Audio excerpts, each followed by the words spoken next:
Greetings fellow pagan pals, Bellarosa here, and recently I was at my mom's house decorating these gourds with her that she dried out, and I thought I would show you some simple painting techniques on one of them. This little cutie right over here, no, not that complicated thing, no, I'm talking about this guy. After spraying them with an acrylic sealer to protect them from the elements, I drilled a bunch of small holes in them to create a larger hole. Now these gourds took a whole year to dry out, and that's not easily accessible to everyone, but I'm thinking about doing a video on a pre-assembled birdhouse that you can go to your craft store and purchase and decorate in a fairy realm theme as an addition to your altar. Perfect for those of you who incorporate the fae into your spirituality. Let me know in the comments below if you guys want to see that. Okay, so grab some paintbrushes. I have a can here with water in it so I can rinse my paintbrushes between colors. I'm using a foam tray as a palette. I have an assortment of acrylic paints, and I want to make leaves, but my painting skills aren't that great.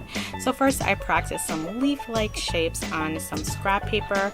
For leaves, an almond shape with a long swiping motion works pretty well. Take the time to practice so you can get a feel for it.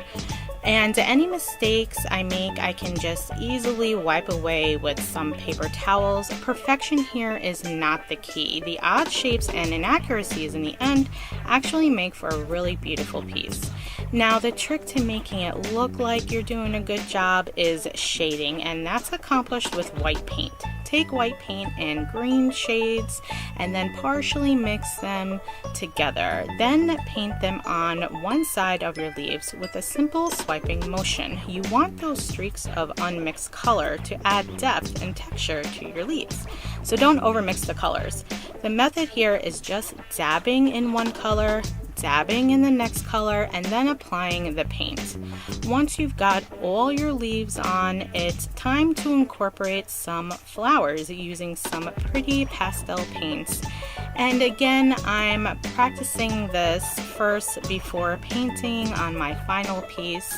Now blotting with a paintbrush between a color and white paint is the easiest flower technique, which makes for a hydrangea kind of flower, but you could step it up by switching to a pointed paintbrush and create little C shapes to make roses. I'm going with the hydrangea look. After all, it's a birdhouse. Just blot your little hearts away and experiment with different colors. It should look sort of sloppy, but trust me, this will work in your favor. It's so easy, you guys, and before you know it, you've created gorgeous leaves and flowers without hardly any effort. It's such a relaxing and fun technique to do, and a great way to give back to the earth by providing a home from some little bird out there. Be sure to seal it off with another layer of acrylic paint, and let me know if you guys want to see that fairy themed birdhouse. I'm actually really excited about it.